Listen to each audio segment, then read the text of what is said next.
ছোট বয়সে মডেলিং এসেছিলাম। আই ওয়াজ 16 প্লাস, 17 হয়নি, 16 প্লাস ছিলাম। তখনই কিন্তু আমি মডেলিংয়ে এসেছি, বাট সেই সাথেও কিন্তু আমি পড়াশোনাও করেছি। এর জন্য আমাকে সবসময় কন্টিনিউয়াসলি দেখা যায়নি, কারণ আমি বিদেশে থাকতাম। বিদেশে থেকে পড়াশোনা করতাম। আমি যখন ছুটিতে আসতাম 3-4 মাসের ছুটিতে, তখন আমি মডেলিং করতাম। আবার বিদেশেও আমি মডেলিং করতাম, যখন পড়াশোনার মাঝখানে বিদেশে আমি মডেলিং করতাম। তো মডেলিং কিংবা কোনো রকমের আর্টিস্ট হওয়া, যদি গান কিংবা নাচ কিংবা অ্যাক্টিং এইসব কিছু যদি করতে কারো ইচ্ছা থেকে থাকে, সেখানে ক্যারিয়ার তৈরি করতে হয়, তাহলে তাদের একটু ইয়াং এজেই শুরু করতে হয়। নোশন যারা করে আসলে বসাটার কিন্তু একটা নার্ভাসনেসের ব্যাপারও থাকে, কিন্তু কারণ একটা দায়িত্বপূর্ণ জায়গায় বসে আছি, অনেক বড় রেসপন্সিবিলিটি থাকে এখানে। পারফেক্ট যারা রয়েছে, যারা পোটেনশিয়াল রয়েছে, সেই ধরনের ব্যক্তিদেরকে চুজ করতে হয়।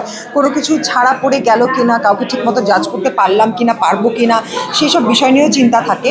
তো হ্যাঁ, একটা নার্ভাসনেস সবসময় প্রত্যেকটা কাজের আগেই থাকে। যারা অডিশন দিতে এসেছিল, কন্টেস্টেন্ট এখনও বলবো না, অডিশন দিতে যারা এসেছিল, তাদের মধ্যে কিন্তু আমি অনেকজনকে দেখেছি, আমার কাছে বেশ ভালো লেগেছে। আমার কাছে মনে হয় যে দে are very potential.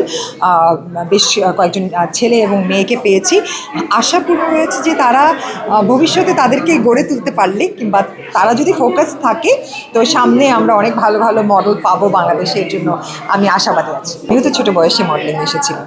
I was 16 plus, 17 হয়নি, 16 প্লাস ছিলাম। তখনই কিন্তু আমি মডেলিংয়ে এসেছি, বাট সেই সাথেও কিন্তু আমি পড়াশোনাও করেছি। এর জন্য আমাকে সবসময় কন্টিনিউয়াসলি দেখা যায়নি, কারণ আমি বিদেশে থাকতাম। বিদেশে থেকে পড়াশোনা করতাম। আমি যখন ছুটিতে আসতাম 3-4 মাসের ছুটিতে, তখন আমি মডেলিং করতাম। আবার বিদেশেও আমি মডেলিং করতাম, যখন পড়াশোনার মাঝখানে বিদেশে আমি মডেলিং করতাম। তো মডেলিং কিংবা কোনো রকমের আর্টিস্ট হওয়া, যদি গান কিংবা নাচ কিংবা অ্যাক্টিং এইসব কিছু যদি করতে কারো ইচ্ছা থেকে থাকে, সেখানে ক্যারিয়ার তৈরি করতে হয়, তাহলে তাদের একটু ইয়াং এজেই শুরু করতে হয়। নোশনটা থাকতে হয়, কারণ অনেক কিছু শেখার আছে, তো তাই না? আস্তে আস্তে করে তারা শিখে তারপর একটা পর্যায়ে যাবে, তারপরে তাদের বেস্টটা তখন তারা দিতে পারবে।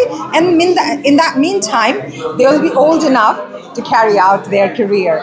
কিন্তু সেটার জন্য পড়াশোনা ছেড়ে দেওয়া, এটা আমি একদমই সাপোর্ট করবো না। পড়াশোনা চালিয়ে যেতে হবে। ওটা ফাঁকে যারা ইন্টারেস্টেড, তাদেরকে ইয়াং বয়স থেকে শুরু করতে হবে।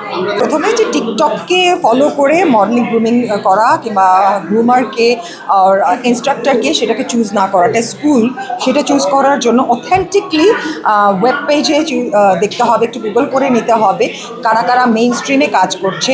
এখানে কিন্তু মেইন স্ট্রিমের বাহিরে অনেকেই আছে।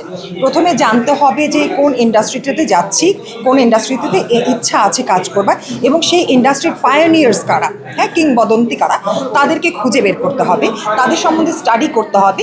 অটোমেটিকলি এই স্টাডিটা গ্রো করতে থাকবে যদি কিংবদন্তিদেরকে ফলো করা হয়। তখনই কিন্তু বোঝা যাবে যে মেইন স্ট্রিমের কারা রয়েছে। আর এই মেইন স্ট্রিমের বাহিরে কিন্তু অনেকেই রয়েছে, তাদের কাছে গেলে পরে মিসলিডেড হবে, মিসগাইডেড হবে এবং মিসইউজড হবে, এটাই স্বাভাবিক।